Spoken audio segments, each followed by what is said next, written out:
கிறிஸ்து இயேசுக்குள் அழைக்கப்பட்ட எல்லோருக்கும் ஸ்தோத்திரம். இன்றைய தேவ வசனம் 2 பேதுரு 2வது அதிகாரம் 9வது வசனம்.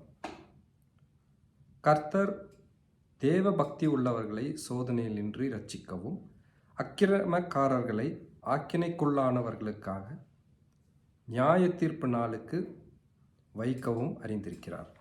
ஆமென். கர்த்தர் தேவ பக்தி உள்ளவர்களை சோதனையிலின்றி ரட்சிக்கவும். இந்த வசனத்தின் மூலியமாக கடவுள் நம்மளுக்கு என்ன சொல்கிறாருன்னா அதை கொஞ்சம் பார்ப்போம். ஆங்கிலத்தில் என்ன இருக்குன்னா 2 Peter chapter 2 9th verse, the Lord knoweth how to deliver the godly out of temptation. இந்த வசனத்தில் நம்மளுக்கு 2 வகையான அர்த்தங்கள் உண்டு. அந்த 2 வகையான அர்த்தத்தை நம்ம அதை தெரிஞ்சுக்கணும் அப்படின்னா நம்ம 1 கொரிந்தியர் 10வது அதிகாரம் 13வது வசனத்துக்கு நம்ம வந்தால் தான் அதோடைய இந்த வசனத்துக்கான தெளிவும் புரிதலும் நம்மளுக்கு தேவன் வைத்திருக்கும் வசனத்தின் அர்த்தத்தை நம்மளால் புரிந்து கொள்ள முடியும்.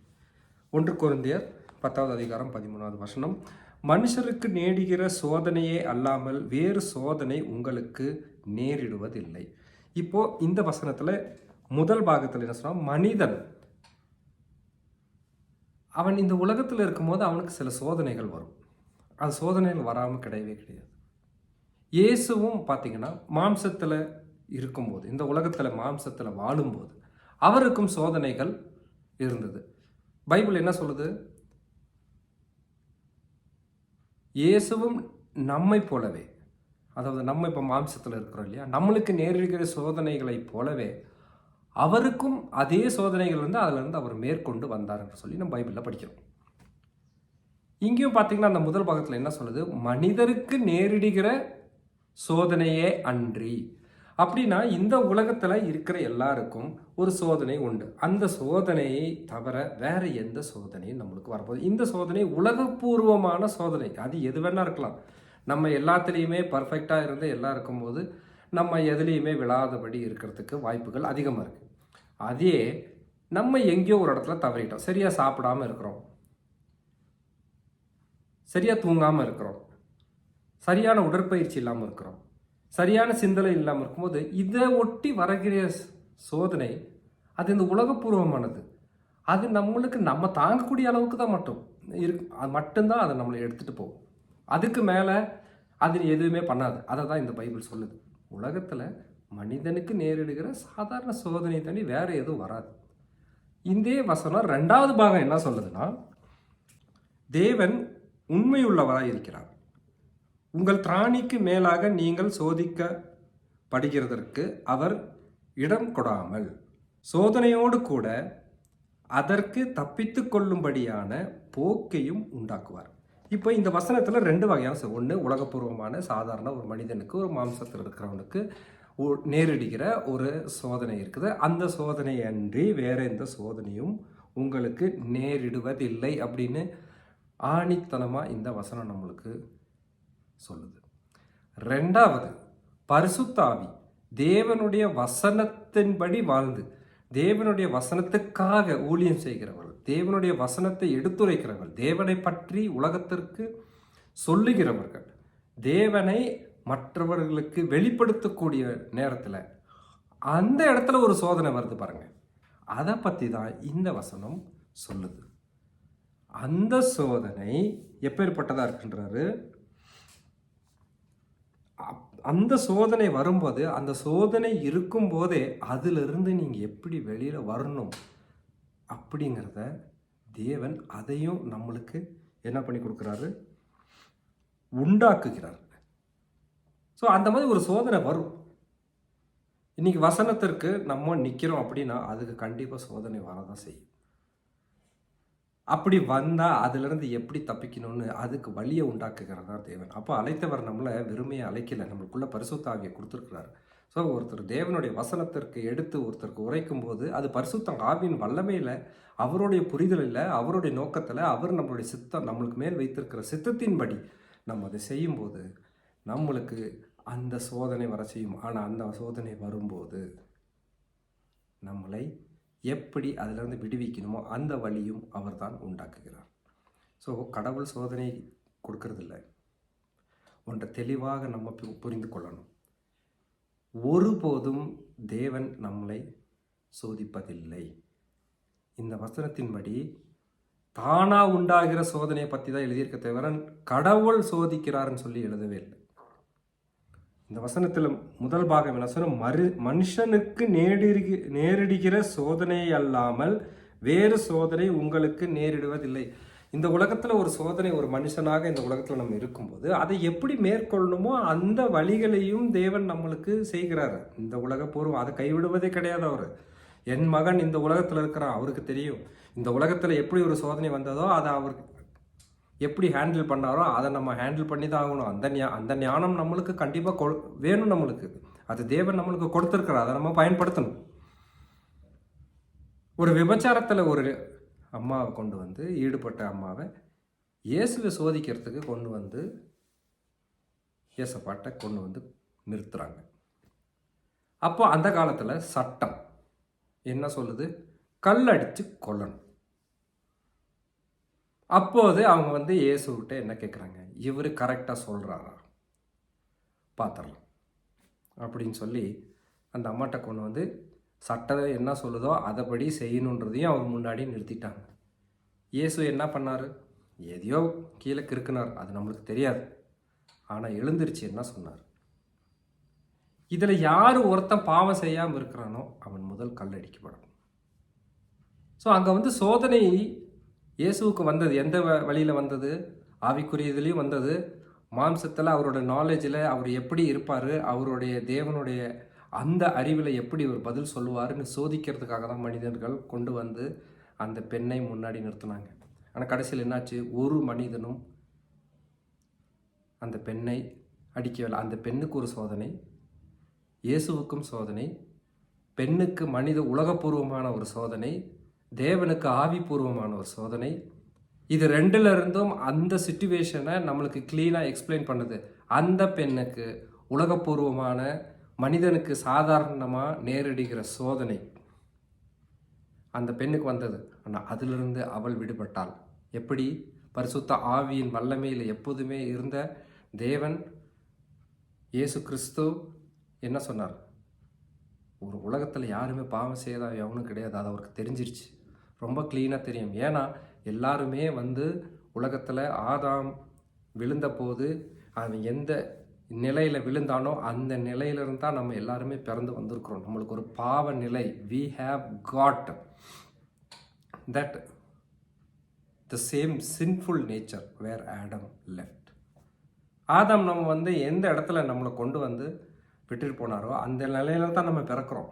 அதனால தான் நம்மளை வந்து இயேசு பரிசுத்த ஆவியில் அவர் சிலுவையில் அடைஞ்சு நம்மளை மீட்டு கொண்டார். மீண்டும் பிறக்கிற அனுபவத்தை கொடுத்து ஆவியினால் பிறக்க செய்து வந்திருக்கிறோம். ஸோ அது ரொம்ப தெளிவாக இயேசுவுக்கு தெரியும். உலகத்தில் யாருமே தூய்மை இல்லை, எல்லாருமே பாவம் செஞ்சுருக்குறாங்க. அதை அறிந்து இயற்கையாக பிறக்கும்போது நம்ம ஒரு பாவ நிலையில் இருக்கோம். அது இல்லாமல் இந்த உலகத்தில் சட்டத்தை கடைபிடிக்கும் போது ஏதோ ஒரு பாவம் செஞ்சுட்டு தான் இருப்பாங்க. அதை அறிந்து தான் இயேசு என்ன சொன்னார், யார் பாவமே செய்யாமல் இருக்கிறானோ அவன் முதலில் கல்லடிக்கட்டும். எல்லாரும் போயிட்டாங்க. அப்போ இயேசு என்ன சொல்கிறார், நானும் ஒன்றும் செய்ய போகிறதில்ல, இனி நீ தப்பு செய்யாது. இது ஒரு எக்ஸாம்பிள், ஒரு வசனம், ஒரு நிகழ்வு, ஒரு இடத்துல ஒரு எக்ஸாம்பிள். உலகப்பூர்வமான சோதனைகள் மனிதனை தேடி வரும். அந்த சோதனைகள் வருவதற்கு காரணமும் நம்ம தான். சாத்தானுக்கு இடம் கொடுத்தால் இந்த உலகப்பூர்வமான சோதனைகள் அதிகமாக வரும். அதே நம்ம ஆவிக்குரிய வாழ்க்கையில் தேவனுக்கு இடம் கொடுத்தால், வசனத்தின் பொருட்டு, இயேசுவின் நாமத்தை பொருட்டு, இயேசுவின் சத்தியத்தை பொருட்டு நம்மளுக்கு வரக்கூடிய சோதனைகள் அது தேவன் அனுமதிக்கிறது இல்லை. ஆனால் சோதனைகள் வரும், எதிர்த்து நிற்பாங்க. நீங்கள் ஒருத்தர் மட்டும் உங்கள் ஆஃபீஸில் நல்லவங்களாக இருந்தால் 10 பேர் எதிர்த்து நிற்கிறதுக்கு ரெடியாக இருப்பாங்க. இதே அந்த 10 பேரோடு சேர்ந்து நீங்கள் இருந்ததுன்னா உங்களுக்கு எதிர்ப்பு கிடையாது. 10 பேர் எதிர்த்து நிற்கும்போது அதுலேருந்து வெளிவரக்கூடிய வழிகளை இயேசு நமக்கு காண்பிப்பார், அதை ஏற்படுத்துவார், நம்மளுக்கு முன்னாடி வைத்திருப்பார். ஸோ இந்த வசனத்தை நல்லா புரிஞ்சுக்கணும். இங்கே நிறைய அநேக பெரும்பான்மையுள்ள சபைகளிலும், அது எந்த சபைன்னு நம்ம குறிப்பிட்டு சொல்ல வேண்டிய அவசியமே இல்லை, இந்த வார்த்தையை தப்பாக பயன்படுத்துகிறாங்க. இயேசு எனக்கு அனுமதிச்சிட்டார், இயேசு தான் எனக்கு இதை கொடுத்துட்டார். ஒரு வீட்டில் ஒருத்தர் கடவுளோட நம்பிக்கையில் இருந்திருப்பாங்க, திடீர்னு மரணம் அடைஞ்சிட்டாங்க, உடனே கடவுளை திட்டுறோம். அது மனிதனுக்கு ஏற்படுகிற ஒரு சாதாரண நிகழ்வு. அவன் நோயினால் இறந்திருக்கலாம், அவன் எங்கேயோ ஒரு இடத்துல தவறி இருக்கலாம். இதுக்கு முன்னாடி நம்ம சொன்ன மாதிரி உடற்பயிற்சி இல்லாமல், சரியாக சாப்பிடாமல், சரியாக தூங்காமல், இந்த உலகத்தில் இந்த உடம்பை காத்து கொள்ளக்கூடிய உரிமையை கடவுள் நம்மளுக்கு தான் கொடுத்துருக்குறாரு. இந்த உடம்பை காத்து கொள்ளக்கூடிய உரிமையை நம்மளுக்கு கொடுத்தா அதை நம்ம கெடுத்துக்கக்கூடாது. அதன் வழியில் நம்ம ஏதோ ஒரு இடத்துல விழுந்துட்டோம், இல்லை ஒரு மரணம் ஏற்பட்டுருச்சுன்னா உடனே கடவுள் எடுத்துக்கொண்டார். கடவுள் எடுத்துக்கொள்ளுவதில்லை, நம்ம தான் விழுந்து போயிடுறோம். கடவுள் எடுத்துக்கொள்ளணும்னா எல்லாம் கிளியராக நல்லா இருக்கிறவங்களெல்லாம் ஏனோக்கு மாதிரியும் எளியா மாதிரி இருக்கணும் எடுத்துகிட்டு போயிடுவார். அது பழைய ஏற்பாடு. இப்போ அப்படி இல்லை. நம்ம 2ஆம் வருகையில் அழகாக போகிறதுக்கு என்ன வழிகளோ அந்த வழிகளை காட்டியிருக்கிறார். ஸோ சோதனை தேவன் கொடுப்பதில்லை, கடவுள் கொடுக்கிறதே கிடையாது. அது நம்மளை தானாக தேடி தான் வரும். சில பேர் சொல்லலாம் யோபுக்கு அனுமதித்தார், அது பழைய ஏற்பாடுங்க. பழைய ஏற்பாடு பிரகாரம் நான் பழைய ஏற்பாடில் இருக்கிற சில கேரக்டரை எடுத்துட்டு அவங்களுக்கு கொடுத்த மாதிரி எப்படின்னா, பழைய ஏற்பாடில் இருந்த அவங்களோட கதியே ஆனால் நம்ம இன்னைக்கு ஒத்துக்குவோமா? கண்டிப்பாக இல்லை. யோபுக்கு நடந்தது நம்மளுக்கு இன்னைக்கு யாராவது யோபுக்கு அனுமதித்தார், அதனால அவர் அதுல இருந்து வந்துட்டார் அப்படின்னா, அந்த மாதிரி ஒரு சீக்கு இன்னைக்கு வந்தா நம்ம ஒத்துக்குவோமா? நம்மளால தாங்க முடியுமா? மனைவி, பிள்ளைகள், அவன் சொத்து எல்லாம் போயிடுச்சு. அதுக்கப்புறம் திருப்பி அவர் கொடுத்தார், அது 2வது. பழைய ஏற்பாடு காலம் வேற. புரிந்து கொள்ளுதலுக்கு நம்மளுக்கு புதிய ஏற்பாடு தான்.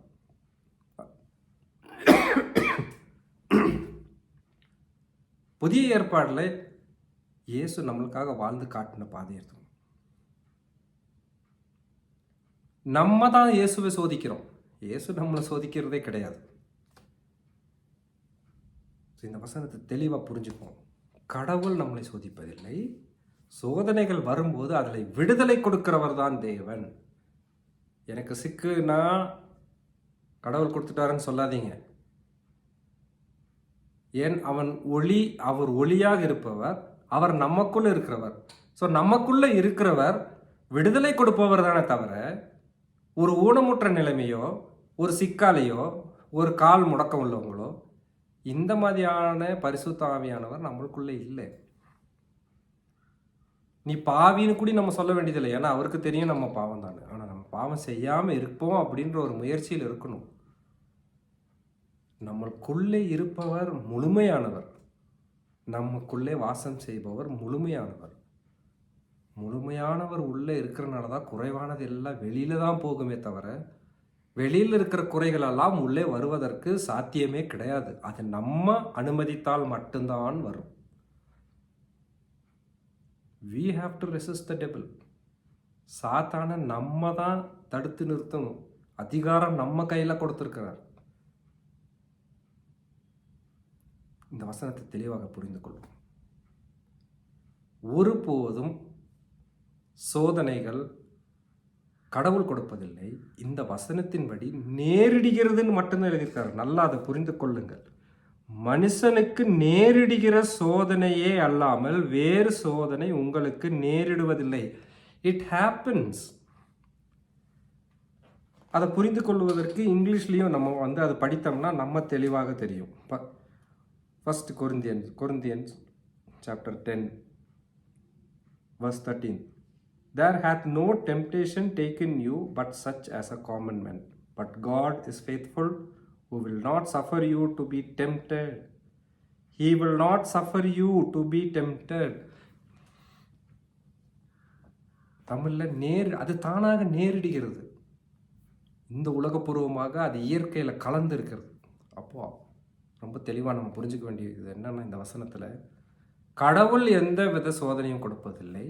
நேரிடுகிற சோதனை ஒன்று உலகப்பூர்வமாக, அது சாதாரணமாக இயற்கையாகவே உனக்கு வருகிறது. நீ இயற்கையான மனிதன், அதை நீ தாங்கிக் கொள்ளுவ. ஒரு சாதாரண மனுஷனுக்கு வர்றது தான். தேவனுடைய வார்த்தையினால் வருகிற சோதனை, அது சாத்தானுடைய சோதனை. அதை மேற்கொள்ளுவதற்கான வழிகளை அவரே உண்டாக்குகிறார். இந்த வசனம் அப்படிதான் சொல்லுது. நம்ம பேதுருவிலிருந்து எடுத்து வசனம் அதை தெளிவுபடுத்துறதுக்கு கொரிந்தியரில் நம்ம படிக்க வேண்டியதாக இருக்குது. ஸோ வசனங்கள் பொய் சொல்லாது, நம்மளுக்கு விளக்கத்தை சொல்லுகிறது. அது விளக்கத்தை நம்ம சொல்கிற அந்த வசனத்தை எப்படி எடுத்துக்கணுன்றதான் நம்மளுக்கு தெரியணும். நிறைய பேர் அவங்களுடைய மாம்சத்தில் இன்னைக்கு தேவனுடைய வார்த்தைகள், அநேக வார்த்தைகள் ஏன் அது அதோட எஃபெக்ட் இல்லை, அதோட பலன், அது எப்படி நம்ம உள்ளுக்குள்ளே பூந்து நம்மளை ஊடுருவி நமக்கு தேவையற்றதெல்லாம் வெளியில் எடுத்து போடணுமோ, அது ஏன் நடக்கிறது இல்லை அப்படின்னா, அந்த வசனத்தில் தேவனுடைய சத்தியம் என்ன சொல்லுகிறதோ அதை அறியாமல் மனிதன் அவனுக்கு வேணுன்றதுக்கு தகுந்த மாதிரி அந்த வசனத்தை மாட்டிக்கொள்கிறான் பாருங்க. அங்கே தான் அந்த வசனம் இன்எஃபெக்டிவ் ஆயிடுது. ஸோ நம்மெல்லாம் ரொம்ப தெளிவாக புரிஞ்சுக்கணும். கடவுள் கொடுத்துருக்கிற வசனத்தை எப்படி எடுக்கணுமோ அப்படி எடுக்கணுங்க. அதுக்கு தேவை பரிசுத்த ஆவியின் பலன். பரிசுத்த ஆவி நம்மளுக்கு தேவையான நாலேஜை கொடுப்பார், வெளிப்பாடு கொடுப்பார். நம்ம ஏதோ ஒரு தடவை படிச்சுட்டா உடனே ஒரு விளக்கம் வரும் பாருங்க, அது விளக்கம் கிடையாது. தேவ சமூகத்தில் உட்கார்ந்து ஒவ்வொரு வசனத்தையும் தியானிக்கும் போது அதோட அர்த்தங்கள் கிடைக்கும். இன்னைக்கு அநேக பாடுகள் இருக்குதுன்னா அது கடவுள் கொடுத்தாருன்னு சொல்லாதீங்க. நல்லது கொடுத்தா மட்டும் கடவுள் கொடுத்தாருன்னு சொல்லி ஏற்றுக்கிறோம் இல்லையா? அது ஒன்று தான் உண்மை. ஏன்னா வர்ற அனைத்து நன்மையும் தேவனுடையது. அதை தட்டு மற்றதெல்லாம் வர்றதெல்லாம் நம்மளை சத்தியத்திலிருந்து விலகி தேவனிடத்திலிருந்து விலக்கி நம்மளை இந்த உலகத்தில் சாத்தான் அடிமைப்படுத்துவதற்காக வருகிற சோதனை இருக்கு பாருங்க. அது கடவுள் அனுமதிப்பதில்லை. நம்முடைய சத்தியத்திற்கு, நம்முடைய விசுவாசத்திற்கு, நம்மளுடைய பிலீஃபுக்கு சாத்தான் வைக்கிற சோதனை தான். அது கடவுள் வைப்பதே கிடையாது. ஆபிரகாமை சோதித்தார், அது பழசு. இன்றைக்கி ஆபிரகாமை சோதித்தாருங்க பிரதர் அப்படின்னு சொன்னால், நம்மளுக்கு இருக்கிற ஒரு பிள்ளையை கொண்டு போய் மலையில் போட்டு சாக்ரிஃபைஸ் பண்ண ஒத்துக்குவோமா?